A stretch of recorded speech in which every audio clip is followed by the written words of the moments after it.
Permettez-moi de vous saluer, chers frères et sœurs et amis internautes, en croyant sincèrement que la grâce de Dieu a été suffisante pour chacun d'entre vous tout au long de cette crise sanitaire que nous continuons à traverser.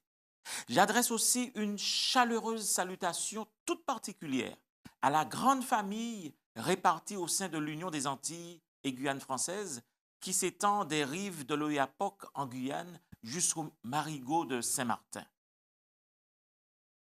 Savez-vous que plus d'un tiers de l'humanité est actuellement soumis à des mesures de confinement du fait de l'épidémie de coronavirus? Plus de 2,5 milliards de personnes sont en effet sommées de rester chez elles toute la journée, plusieurs semaines durant, ne pouvant sortir qu'exceptionnellement. Il va sans dire que cette mesure extrême, mise en place pour ralentir la propagation du virus, n'est pas sans conséquences économiques et surtout psychologiques sur les individus. Le docteur Christophe Desbiens, psychiatre au CHU de Lille, explique que le premier constat que l'on peut établir est que le lien social est mis à rude épreuve puisqu'on ne peut plus voir ni famille, ni amis, ni collègues et qu'on est privé de la satisfaction que peut procurer le travail. En effet, selon lui, tout ce qui va déstabiliser nos repères temporels, sociaux ou économiques fera monter notre niveau d'angoisse. De violence est de plus accru par la contrainte de rester 24 heures sur 24 avec ses proches. Car si depuis l'instauration du confinement en France, les chiffres de la délinquance reculent, à l'inverse, les cas de violence intrafamiliale et conjugale sont en hausse. Les auteurs de l'article publié dans la revue médicale de Lancet concluent en effet à des effets psychologiques négatifs, dont des troubles émotionnels, des dépressions, du stress, des insomnies, des symptômes de stress post-traumatique, de la colère et le plus souvent une humeur maussade et de l'irritabilité. Mes chers amis, les chrétiens font eux aussi partie de ce tissu social. Et ils sont par là même aussi impactés par le confinement. Ils sont aussi impactés par les problèmes économiques et aussi impactés physiquement par le virus lui-même lorsqu'il y a une faille dans les gestes barrières, étant eux-mêmes aussi membres de cette communauté de destin. Nombreuses sont les personnes, chrétiennes ou non, qui sont paralysées par l'inquiétude. La peur projette un scénario catastrophe sur les écrans de leur esprit. Ces deux ennemis jumeaux de la foi, que j'appellerais le souci et la peur, les privent de leur joie. À quoi ressemblera demain? Dans quel monde grandiront nos enfants? Retrouvera-t-on la vie d'autrefois? La peur et l'inquiétude peuvent dévorer le cœur de votre joie. Elles peuvent détruire votre bonheur et vous maintenir dans une agitation constante. Dieu a-t-il une réponse pour les esprits inquiets et pour les cœurs troublés? A-t-il une solution pour l'anxiété et la peur? Je le crois, il en a certainement une. Et je vous invite à considérer avec moi l'expérience des disciples submergés par une tempête sur la mer de Galilée. Nous trouvons cet épisode dans l'évangile de Marc au chapitre 4, verset 37. Marc chapitre 4, verset 37 à 40, et nous lisons ceci. Il s'éleva un grand tourbillon, et les flots se jetaient dans la barque, au point qu'elle se remplissait déjà. Et lui, il dormait à la poupe sur le coussin. Ils le réveillèrent et lui dirent, « Maître, ne t'inquiètes-tu pas de ce que nous périssons ?» S'étant réveillé, il menaça le vent et dit à la mer, « Silence, tais-toi. » Et le vent cessa, et il y eut un grand calme. Puis il leur dit, « Pourquoi avez-vous ainsi peur? Comment n'avez-vous point de foi? » Chers amis, pourquoi les disciples étaient-ils si effrayés? Et pourquoi Jésus était-il si calme? Les disciples étaient dévorés par la peur, car ils étaient concentré sur la tempête. L'esprit de Jésus était rempli de foi, car il avait l'assurance absolue que son Père céleste contrôlait la tempête. Jésus a regardé à la puissance du Père. Les disciples ont regardé à la puissance de la tempête. Le cœur de Jésus était rempli de foi, mais les cœurs des disciples étaient remplis d'effroi. Jésus était en paix dans la tempête, car la paix du Père remplissait sa vie à chaque instant du jour et de la nuit. Frères et sœurs et amis internautes, le Covid-19 a fait irruption dans nos vies et il a anéanti nos projets immédiats de travail, d'études, de voyage, de mariage, de soins médicaux, et nous devenons inquiets. L'inquiétude qui normalement fait partie de la vie dans un monde déchu s'est intensifiée avec cette pandémie. Et nous pouvons être inquiets pour notre santé, pour nos enfants ou nos finances, mais l'inquiétude et la peur deviennent des forces négatives dans notre vie lorsque nous nous concentrons sur elles et lorsqu'elles nous absorbent. Mais Jésus nous offre sa paix et sa tranquillité. Que lisons-nous dans l'évangile de Jean au chapitre 14, verset 27? Dans l'évangile de Jean, chapitre 14, verset 27, nous lisons une promesse intéressante. Je vous laisse la paix. Je vous donne ma paix. Je ne vous donne pas comme le monde donne, que votre cœur ne se trouble point et ne s'alarme point. Et au verset 33 du chapitre 16 de l'évangile de Jean, il ajoute, « Je vous ai dit ces choses afin que vous ayez la paix en moi. Vous aurez des tribulations dans le monde, mais prenez courage. J'ai vaincu le monde. » Oh, chers amis, tout au long de la Bible, Dieu offre sa paix et Dieu offre sa présence à ceux qui lui font confiance. Le psaume 23 au verset 4 nous rappelle cette réalité lorsque nous lisons « Quand je marche dans la vallée de l'ombre de la mort, je ne crains aucun mal, car tu es avec moi. Ta houlette et ton bâton me rassurent. » Et le psaume 27, 3 et 4 nous dit « Si une armée se campait contre moi, mon cœur n'aurait aucune crainte. Si une guerre s'élevait contre moi, je serais, malgré cela, plein de confiance. Je demande à l'Éternel une chose que je désire ardemment. Je voudrais habiter toute ma vie dans la maison de l'Éternel. » Pourquoi le psalmiste est-il aussi confiant? Dans la version du Semeur, nous trouvons ceci au psaume 131, verset 2. « Bien au contraire, je suis resté tranquille et dans le calme. Je me sentais comme un nourrisson rassasié dans les bras de sa mère, comme un nourrisson apaisé. » Alors, faudrait-il être inconscient ou naïf pour jouir d'une telle paix aujourd'hui, dans un tel contexte? Le psalmiste a pu s'exprimer ainsi, non parce qu'il était naïf, chers amis. Le psalmiste a pu s'exprimer ainsi, non parce qu'il était inconscient ou illuminé. Le psalmiste a pu s'exprimer de la sorte parce qu'il avait tout remis entre les mains puissantes de son Dieu. Quelle invitation le Seigneur nous lance-t-il aujourd'hui, alors que nous sommes assaillis de préoccupations, de soucis et de craintes? Nous trouvons ceci dans 1 Pierre chapitre 5, verset 7. 1 Pierre chapitre 5, au verset 7, nous pouvons lire ce qui suit. « Déchargez-vous sur lui de tous vos soucis, car il prend soin de vous. » Alors, le mot grec original traduit par décharger, épiripto, signifie en réalité jeter tout son poids sur quelque chose.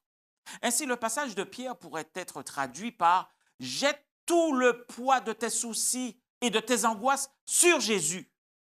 Il est tout à fait capable de les gérer. » C'est lui, Jésus, qui a dit dans Matthieu 11, verset 28, « Venez à moi, vous tous qui êtes fatigués et chargés, et je vous donnerai du repos. » Dans le récit de l'Évangile, de Matthieu 14, versets 27 à 29, nous avons un autre épisode des disciples dans une tempête. En effet, les disciples traversent la mer de Galilée de nuit pour arriver à Génézareth. Une tempête se lève et cette fois, Jésus n'est pas à bord. À la peur de perdre leur vie dans un naufrage qui semble évident, s'ajoute une autre peur quand ils aperçoivent à travers les éclairs la silhouette d'un être marchant sur les eaux déchaînées. Et alors, c'est la panique à bord. Mais voilà ce que nous lisons dans Matthieu 14, versets 27 à 29. Jésus leur dit aussitôt, « Rassurez-vous, c'est moi. N'ayez pas peur. » Pierre lui répondit, « Seigneur, si c'est toi, ordonne que j'aille vers toi sur les eaux. » Et il dit, « Viens. » Pierre sortit de la barque et marcha sur les eaux pour aller vers Jésus. Mais voyant que le vent était fort, il eut peur. Et comme il commençait à enfoncer, il s'écria, « Seigneur, sauve-moi !» Aussitôt Jésus étendit la main, le saisit et lui dit, « Homme de peu de foi, pourquoi as-tu douté ?» Et ils montèrent dans la barque et le vent cessa. Mesdames et messieurs et chers amis, le véritable problème de la peur se résume en une question. Quel est l'objet de mon attention? La peur nous tourmente lorsque nous considérons toutes les mauvaises choses qui peuvent arriver. Dans une situation donnée, si nous considérons toutes les possibilités négatives qui pourraient nous écraser, nous serons plongés dans le désespoir. Mais Jésus parle à chacun de nous, tout comme il a parlé à Pierre. Rassurez-vous, c'est moi. N'ayez pas peur. J'ai tout sous contrôle. Ce qui n'est en tout cas pas un mystère, c'est que Dieu ne s'éloigne jamais de nous, quelles que soient les difficultés rencontrées. Et nous l'avons vu avec les disciples, qu'ils soient à l'intérieur ou à l'extérieur du bateau de nos vies. Il n'est pas bien loin et il est en capacité de faire taire les tempêtes de nos vies. Et chers amis internautes, je voudrais te dire aujourd'hui, au milieu de cette pandémie, que Dieu n'est pas loin. Où est-il, me direz-vous? Que fait-il? À quelle distance est-il? Laisse-moi te dire qu'il n'est qu'à une prière de distance de toi. Et tant que Pierre a gardé les yeux fixés sur Jésus, il est resté calme.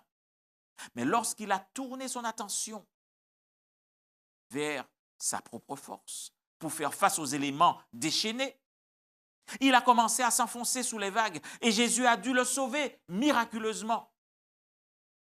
En maintenant nos yeux fixés sur Jésus, nous sommes en sécurité. Il ne nous laissera pas à la merci de l'ennemi. Matthieu chapitre 6 au verset 33 et 34 nous dit « Cherchez premièrement le royaume et la justice de Dieu et toutes ces choses vous seront données par-dessus. Ne vous inquiétez donc pas du lendemain, car le lendemain aura soin de lui-même, à chaque jour suffit sa peine. » Le conseil de Jésus est clair. C'est une question de priorité. Gardez votre esprit fixé sur Jésus. Il vous aime, il prend soin de vous, il pourvoira aux besoins fondamentaux de la vie. Il aspire à ce que vous ayez une vie heureuse et abondante. C'est lui qui a dit dans Jean 10, verset 10, « Je suis venu afin que mes brebis aient la vie et qu'elles soient dans l'abondance. » Les problèmes de demain viendront, mais il est tout à fait capable de les gérer. Et grâce à sa force, relevez les défis auxquels vous êtes confrontés aujourd'hui. Et vous serez équipés pour faire face à tout ce que la vie vous apportera demain. La force pour faire face à la peur et à l'inquiétude se trouve dans l'amour de Dieu. En effet, savoir qu'il nous aime et se reposer dans cet amour nous libère des effets paralysants et accablants de la peur et nous délivre des risques pour notre santé mentale qui sont induits par cette pandémie mondiale, car l'amour bannit la crainte. Dans Luc chapitre 12 au verset 32, Jésus nous dit « Ne crains point, petit troupeau, car votre Père a trouvé bon de vous donner le royaume. » Nous ne devons craindre aucune calamité, aucune pandémie ou désastre terrestre, car par la mort de Jésus sur la croix, nous sommes fils et filles de Dieu, héritiers de royaume éternel. Et ce que je vous dis, chers amis, ce n'est ni un souhait, ni un vœu pieux, mais c'est une certitude. C'est la raison pour laquelle nous devons faire la différence, chers amis, entre l'espérance dont il est question dans la Bible et l'espoir. Nous entendons parfois des gens dire « j'espère que les choses vont s'améliorer ». J'espère que l'on trouvera un vaccin contre ce virus ou j'espère que mon entreprise survivra à cette crise. Et même au 31 décembre dernier, plusieurs ont dit en chœur « j'espère que l'année 2020 sera bonne ». Mais les Écritures ne nous donnent aucune garantie que ce que nous espérons de cette manière va se réaliser. L'espérance biblique, frères et sœurs et amis, c'est la certitude qu'ont les chrétiens que les desseins éternels de Dieu ne seront jamais contrecarrés et que toutes ses promesses s'accompliront à la lettre. Si nous nous appuyons sur cette réalité, nous serons capables d'affronter tous les moments de l'existence, alors que tout espoir humain est anéanti et perdu. Hébreux 6, verset 11 nous dit, cette espérance, nous la possédons comme une ancre de l'âme, sûre et solide. Ce qui donne aux chrétiens une espérance sûre et solide, comme la qualifie l'auteur de l'Épître aux Hébreux, c'est le fait que Dieu est sur son trône. Dieu est sur son trône. Avez-vous remarqué que lorsque des serviteurs de Dieu affrontaient des problèmes, une vision du trône éternel leur était souvent accordée? Nous avons Ésaïe, nous avons Daniel, nous avons David, Ézéchiel, l'apôtre Jean. Pourquoi un trône? Parce qu'il représente l'autorité souveraine de Dieu qui contrôle tout, même si les apparences sont contraires. L'espérance se nourrit de la certitude que les desseins de Dieu sont intangibles, alors que nos plans et projets sont soumis aux aléas de la vie. Ne l'oublions jamais. L'ancre permet au bateau de ne pas dériver au gré des flots ou de ne pas se fracasser sous les rochers, le maintenant sur place contre vents et marées. L'espérance est comme une ancre pour l'âme. Apprenons donc à nous concentrer sur la réalité de l'amour, sur la réalité des soins et sur la réalité de la présence de Dieu dans nos vies. C'est ainsi que nous découvrirons sa solution ultime aux problèmes de l'inquiétude et de la peur. Nous vivons, selon le passage que nous trouvons dans Tite 2 au verset 13, nous vivons en attendant la bienheureuse espérance et la manifestation de la gloire du grand Dieu et de notre Sauveur Jésus-Christ. La Bible, dans la version seconde, mentionne l'espérance 104 fois. Dieu aspire à ce que nous soyons remplis d'espérance et non de peur. Son but pour notre vie est la joie et la paix pour l'éternité. Telle est la grande espérance, ce retour en gloire de notre Seigneur et Sauveur Jésus-Christ, ce qui fait de nous un peuple d'espérance. Confiné, certes, mais rempli d'espérance. Et par sa grâce, pourquoi ne pas lui donner tous vos soucis et vos craintes aujourd'hui même, en faisant avec moi cette simple prière? Prions ensemble. Père céleste, je confesse que parfois, je me concentre sur le problème plus que sur la solution. Parfois, je suis submergé par l'inquiétude et la peur. Mais en ce moment, je choisis de me décharger de tous mes soucis sur toi. Je crois que tu es pleinement capable de les gérer. Par la foi, je reçois la paix, la joie et l'espérance que tu me donnes en ce moment. Merci pour tant d'amour. Au nom de Jésus. Amen.